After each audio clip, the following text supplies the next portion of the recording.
আবেদন ৭,৭০০ জনের মধ্যে মাত্র ২,৯৯০ জন আবেদন জমা দিয়েছিলেন। বাকি যারা আছে আমরা ধারণা করি তাদের কেউ কেউ অলরেডি বিদেশে চলে গিয়েছিলেন, কেউ কেউ অন্য পেশায় নিয়োজিত ছিলেন, কেউ কেউ যেতে আগ্রহী হননি বিভিন্ন কারণে। ২,৯৯০ জনের মধ্যে আবার উপস্থিত যখন হতে বলা হয়েছে তখন ২,৪০২ জন উপস্থিত হয়েছেন। তো প্রাথমিক ও মেডিকেল পরীক্ষায় উত্তীর্ণ ১৫৮৩ জন হয়েছেন। তারপর আমাদের ওইখানকার যে কনস্ট্রাকশন লেবার এক্সচেঞ্জ সেন্টার বেহার্ড ওদের সাথে চুক্তি হয়েছে।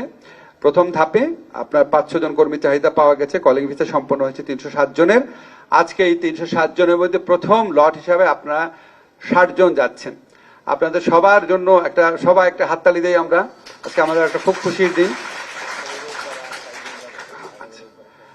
আগামী রোববার আরো ৬০ জন যাবে, আরো কয়েকদিনের মধ্যে যাবে। তো আমরা আশা করছি, ঠিক আছে, আমরা আশা করছি যে এই যারা ১,৫০০ জনের মতো প্রাথমিক এবং মেডিকেল টেস্টে উত্তীর্ণ হয়েছেন তাদের মধ্যে যারা প্রয়োজনীয় যারা একটা অভিবাসন ব্যয় দিতে হয় সেটা যারা দিবেন তাদের প্রত্যেকেরই যাওয়ার সুযোগ পাবেন।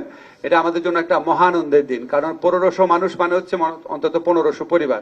তো আপনারা সবাই এরকম এত বড় একটা দিনে আপনারা যাচ্ছেন, আমাদের জন্য একটা অনেক বড় আনন্দের খবর।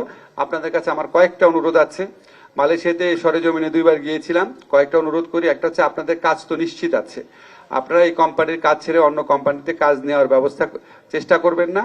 যদি চেষ্টা করেন লিগালিটি ঠিক আছে নাকি, অবৈধভাবে কোনোভাবেই থাকার চেষ্টা করবেন না। আপনাদের সাথে যদি আপনাদের কারখানার মালিক বা শিল্প প্রতিষ্ঠানের মালিক যদি আপনাদের সাথে খারাপ ব্যবহার করে, আপনারা ওখানে কোনো প্লিজ আন্দোলন করতে যেন না।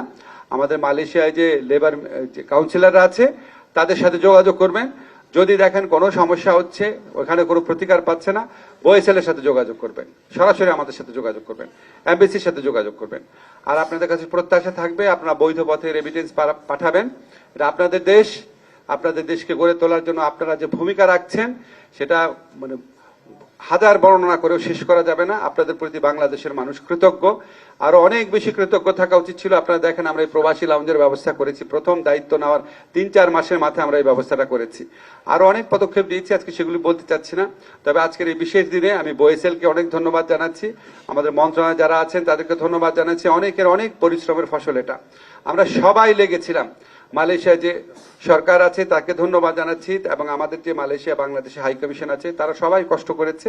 তো আমরা আশা করবো আপনারা ওখানে গিয়ে আমাদের মুখ উজ্জ্বল করবেন, ঠিকমতো কাজ করবেন, আপনাদের পরিবারকে সাপোর্ট করবেন। ইনশাআল্লাহ আপনারা এত ভালোভাবে কাজ করবেন যে এই সুনামের কারণে আরো যেন বেশি লোক মালয়েশিয়া যেতে পারে।